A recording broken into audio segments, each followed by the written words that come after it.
Hey, what's going on, Guardians? TBL here, and today we finally got to hear back from Bungie concerning the notion of locked content within Destiny 2 and the first DLC pack for it, Curse of Osiris. They posted a blog titled Expansion and the Season Access Update.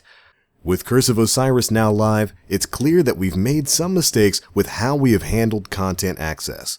The Prestige Raid was a novel experience that players value, even if they don't own Curse of Osiris, and it was a mistake to move that experience out of reach. And throughout the lifetime of the Destiny franchise, Trials has always required that players own the latest expansion.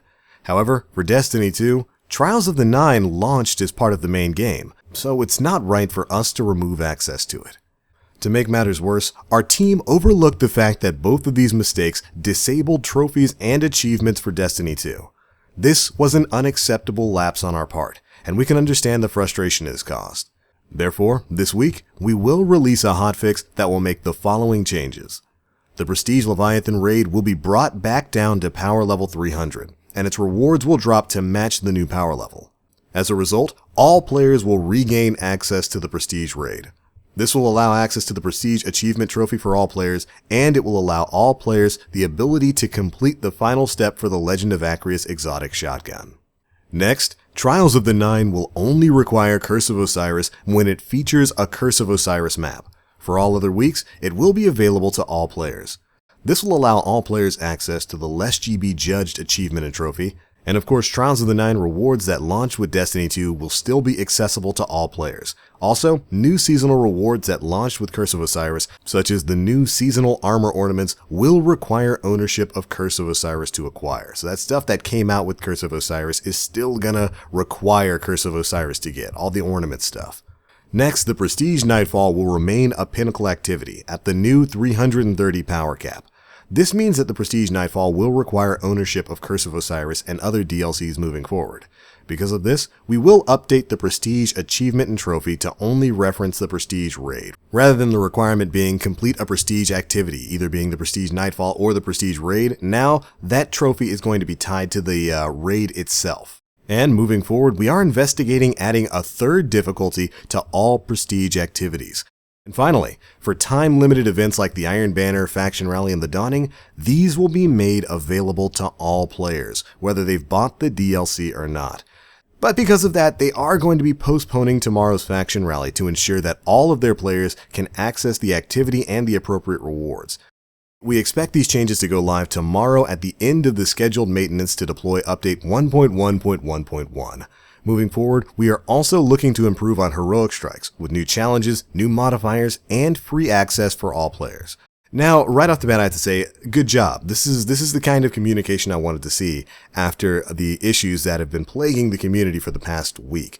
Players being locked out of content was definitely not something Bungie needed right now, and I'm very glad that they addressed this head on, and they've made a couple of really good changes. One, I like that they're bringing the Prestige Leviathan raid back down and giving access back to players who didn't buy Curse of Osiris. That was content, that was an event, that was an in-game activity that they had access to before that they lost access to when Curse of Osiris came out. And while at the same time, I still want that activity to drop light level appropriate gear, 330 stuff, I would much prefer to have the Prestige raid dropping light level 300 items and still have access to players who don't own the DLC than I would just to, have Callus dropping me 335 gear. And more importantly, in my opinion, the Nightfall. We're going to be seeing a change to that so that the Nightfall is going to be available to vanilla players whenever the Nightfall strike that week is a non-DLC Nightfall. I think that's a pretty good way to handle this. That way, on, weeks where it's applicable, you're leaving that in-game content there, you're not locking out players at least all of the time. Of course, when the Nightfall is a Curse of Osiris strike, which it's very likely going to be in this upcoming week, of course, you're not going to be able to run it if you don't have Curse of Osiris, and I think that makes sense. Also, changing heroic strikes is something I was hoping they would talk about, and I'm glad they did, because I don't really feel like there's a reason to have heroic strikes locked behind the purchase of the Curse of Osiris DLC. That seems like a quality of life change to the base game that everybody who owns the base game should have access to, so I'm very glad that they made that change. And of course, ensuring that events like Iron Banner and Faction Rally and even Trials of the Nine are available to base game players, definitely a good change in my opinion. Although for Trials, of course, it's going to be very much like the Nightfall is. If Trials that week is on a DLC map, of course you're not going to have access to it, but at least you'll have access to it when it's on vanilla maps. It's a very important change. And I wasn't sure if they were going to make any sort of announcement for Faction Rally and stuff like that, and I'm very glad that they did. So stuff for the Dawning, that new seasonal stuff, is still going to be available to vanilla players, and I think that's a good move on their behalf. So overall, I think most of these changes are pretty good. I'm very interested in seeing how they follow up with that statement about trying to come up with another difficulty mode for certain in-game activities that they can tie to DLC releases. So stuff like normal version raids and prestige raids are going to be available, at least when it comes to the Leviathan, for people who already own it, and then maybe they can have another difficulty setting like heroic or legendary or something like that tied to the DLC to bring that content up to the current relevant light level. Or power level. Sorry, I'm still used to Destiny 1.